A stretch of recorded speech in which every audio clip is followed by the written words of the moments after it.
ভূমিকম্পে শুধু হিন্দুরা মরে না কেন, কাফিররা মরে না কেন, মুসলমানরা মরে কেন, নাস্তিক গুলো মরে না কেন, আস্তিক গুলো মরে কেন? আপনি বাইসে বাইসে আযাব দিতে পারেন না?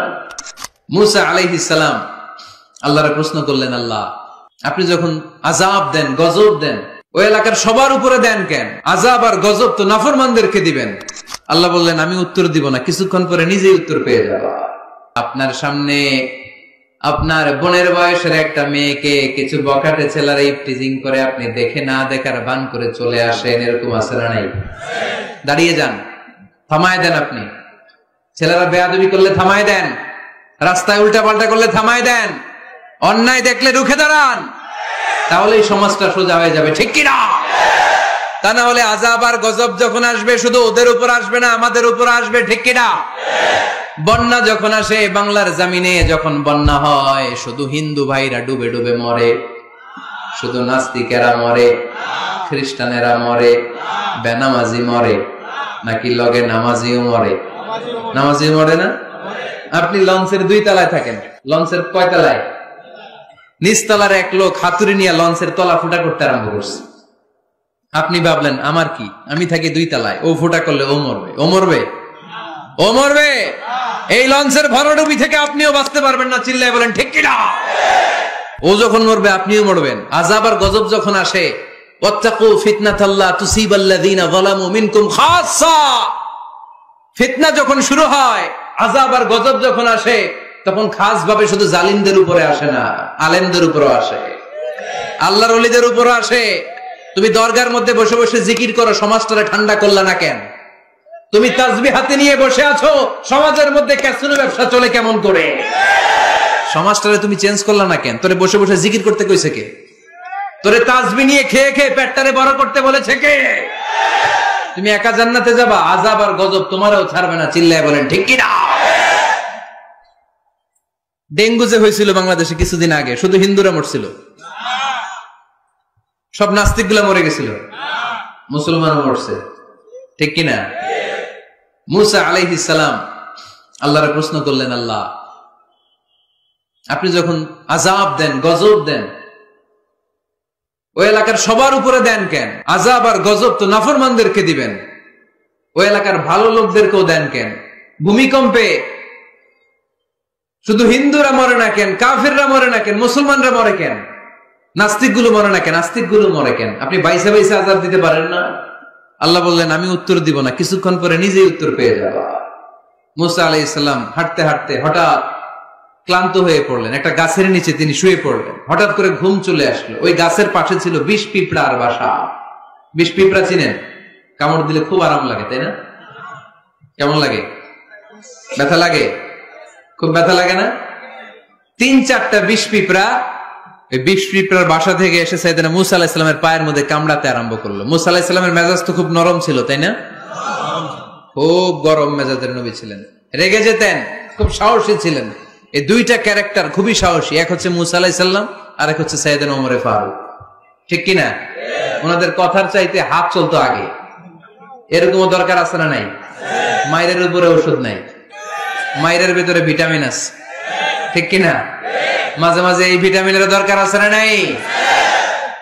শুয়ে রইলেন মুসা আলাইহিস সালাম। 3-4টা 20 পিঁপড়া এসে পায়ে কামড়ানো শুরু করলো। পিঁপড়ার কামড় খেয়ে মুসা আলাইহিস সালাম জেগে গেলেন, রেগে মেগে আগুন, খুঁজতে আরম্ভ করলেন কিসে এত ব্যথা, দেখে পিঁপড়ায় কামড়ায়।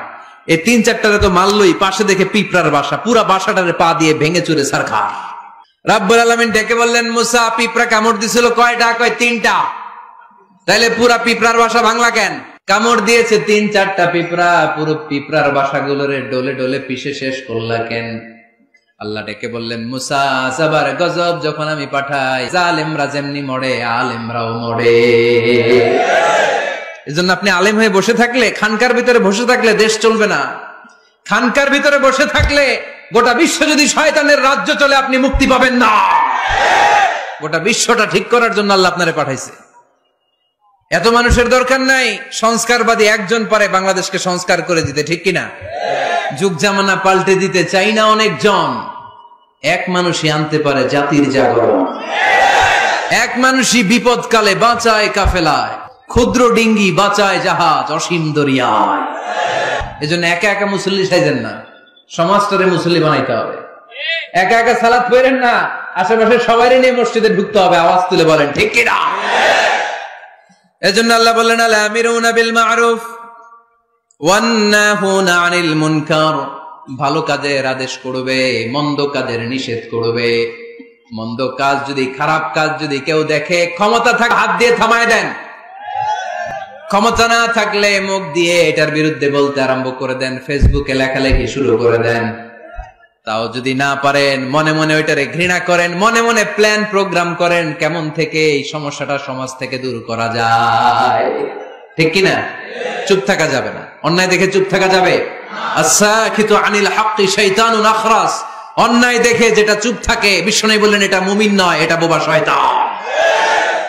আল আমিরুনা বিল মারুফ, ভালো কাজের আদেশ করবে মুমিনেরা, ওয়ান নাহুনা আনিল মুনকার, খারাপ কাজ দেখলে নিষেধ করবে।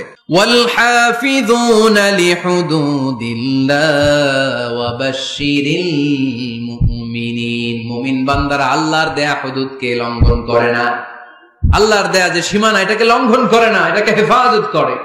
হুদুদুল্লাহর দুইটা তাফসীর এসেছে। তাফসীর নাম্বার 1 ফারাইদুল্লাহ, মুমিন বান্দারা আল্লাহর দেয়া ফরজকে কখনো নষ্ট করে না। আপনি সমস্যায় আছেন, ব্যস্ত, নফল ছেড়ে দিলে মাফ করে দিবে কে? কিন্তু ফরজ সাল্লাল্লাহ মাফ করবে? সফরের মধ্যে 4 রাকাতে 2 রাকাত বানাই দিছে কে? সুন্নত গুলোকে বাদ দিয়ে দিছে কে? কিন্তু ফরজ বাদ দেয়া যাবে? কথা বলেন। মুমিন বান্দারা ফরজের ব্যাপারে কখনো কোনো কম্প্রোমাইজ করে না। আল হাফিযুনা লিহুদুদিল্লাহ আই হাফিযুনা লিফারাইদিল্লাহ। 2 নাম্বার তাফসীর আল হালালি ওয়াল হারাম, মুমিন বান্দারা হালাল হারামকে সব সময় সংরক্ষণ করে, হালাল হারামকে কখনো মিশাতে চায় না।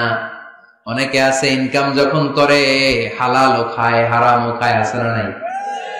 এমনি কামায় 2 হাতে, ডান হাতেও নেয় বা হাতেও নেয়, গাছেরটাও খায় তলারটাও খায়, আছে না নাই? হালাল হারামকে মিশ্রণ করে ফেলে, আছে না নাই?